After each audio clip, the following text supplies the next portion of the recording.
Thousand Word Philosophy presents Descartes' Meditations, written by Marc Bobro. In an era of great debate over the fundamental facts of nature, for example, about the Earth's place in the cosmos, the amount of energy in the universe, the circulation of blood in the human body, René Descartes' central goal was to establish a body of scientific knowledge that held the same degree of certainty as mathematical truths. The Meditations on First Philosophy, 1641, is a classic work that lays the philosophical foundations of this enterprise. It raises timeless and fundamental philosophical questions about knowledge, the self, the mind and its relation to the body, substance, causality, perception, ideas, the existence of God, and more. This two-part essay reviews Descartes' process of reasoning and some of his arguments on these issues. Meditation 1.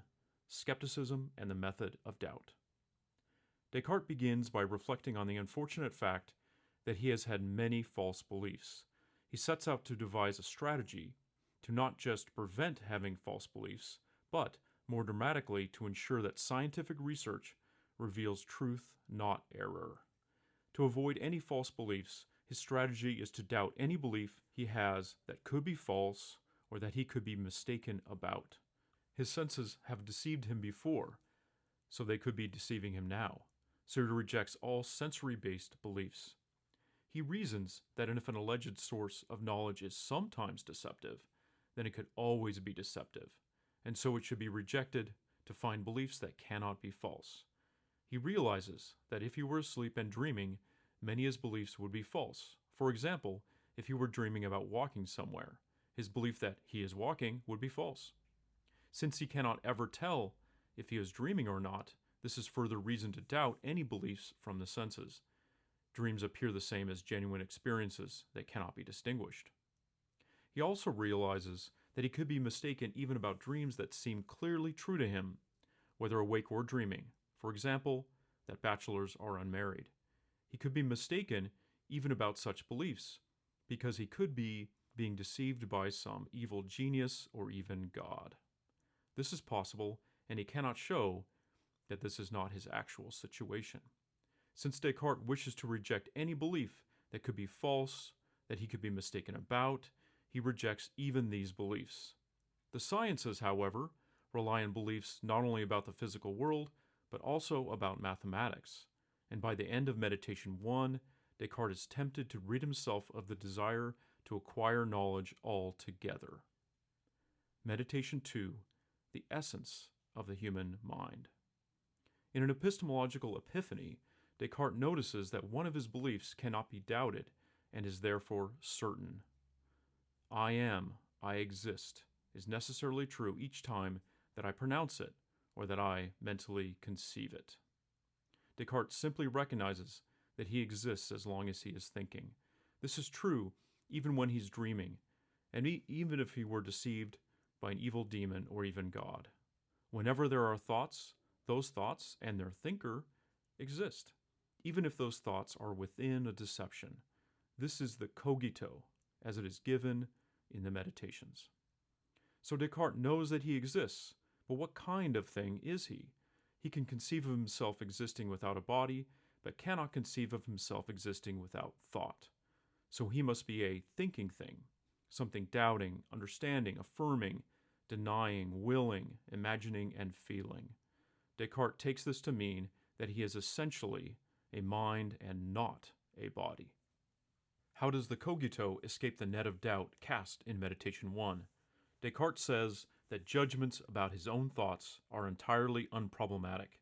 The contents of his mental states are clear to him, meaning that he can even granted this transparency of mental states.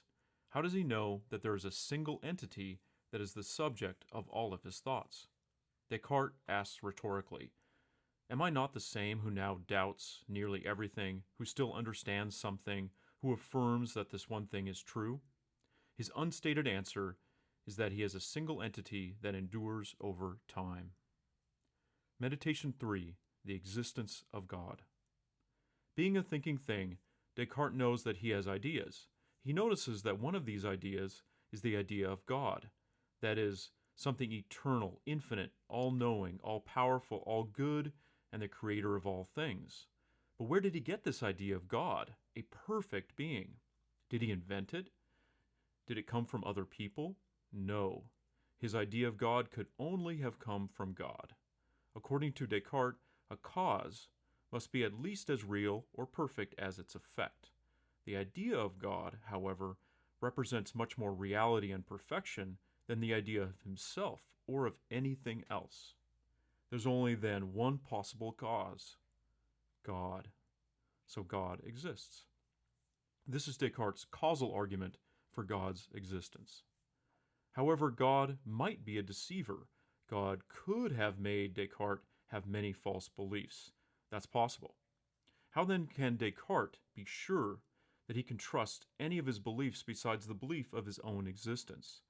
In the case of the cogito, Descartes saw very clearly and distinctly to think that one must exist. But how does he know that clear and distinct perception is always reliable?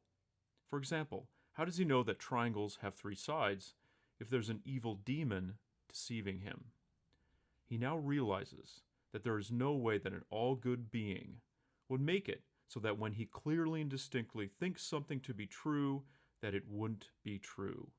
An all-good being would not deceive him or allow an evil demon such license. Plus, he's just proven that God exists. So now he can trust that whenever he clearly and distinctly thinks something to be true, it is. Meditation 4, the source of human error.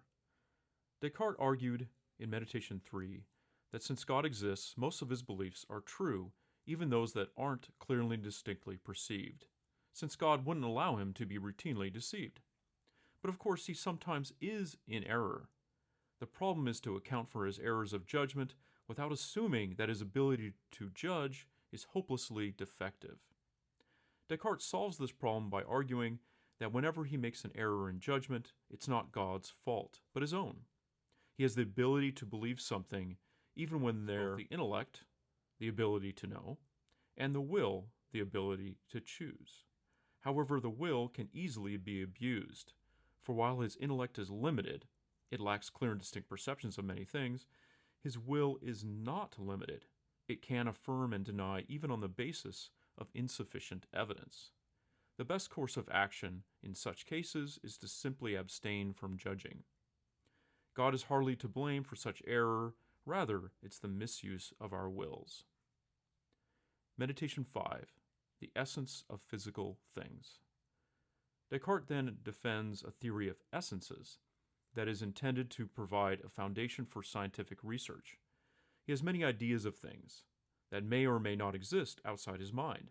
However, they are not his invention, but have their own true and unchangeable essences.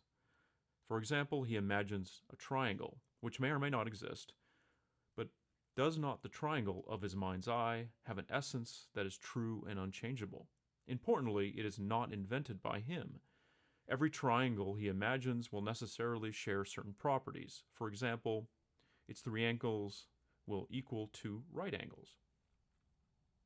This provides Descartes with a second proof for God's existence. For his discovery about essences applies not only to the objects of mathematics and geometry, but also to anything, even God.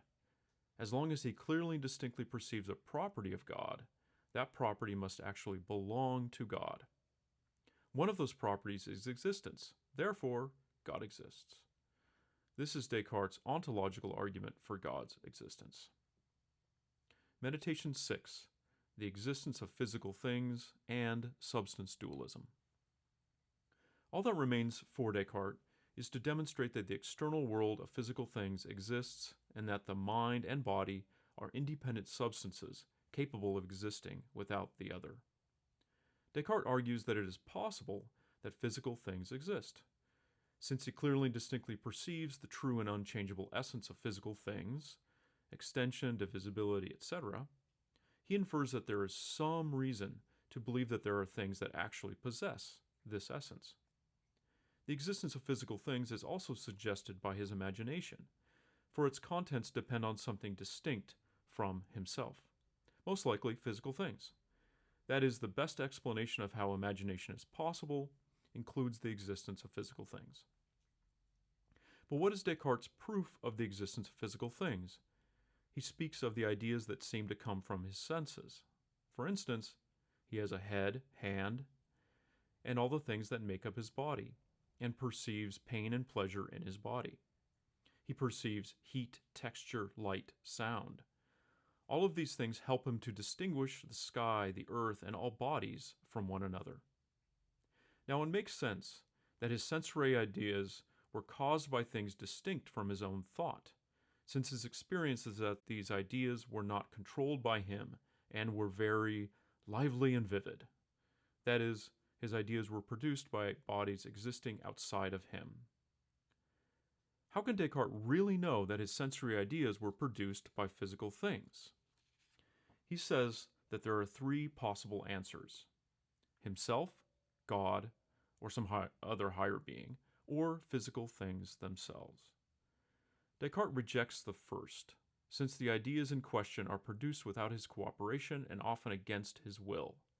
Also, he has such a strong conviction that his ideas of physical things are produced by physical things themselves that if God were in fact the cause of these ideas, then God would have to be a deceiver. If not the first two, the answer must be the third: physical things themselves. Descartes next argues that mind and body are really distinct things. Premise 1. He has a clear and distinct understanding of his mind as a thinking, non-extended substance. Premise 2. He has a clear and distinct understanding of his body as an extended, non-thinking substance. Premise 3. Clear and distinct perception can be trusted. Premise 4. So the fact that he can clearly and distinctly understand one substance apart from another is enough to make it certain that the two substances are really distinct, since they are capable of being separated, at least by God. Therefore, it is certain that his mind is really distinct from his body, any body, and can exist without it. This provides the foundation for his unique brand of substance dualism, sometimes called Cartesian dualism. Descartes claims that his mind is not in control of his body the way that a sailor is in control of a ship. The mind-body union is deeper. But how can the mind and body causally interact or be unified in a deep way if minds are really distinct from bodies? Descartes replies to this objection in a couple of ways.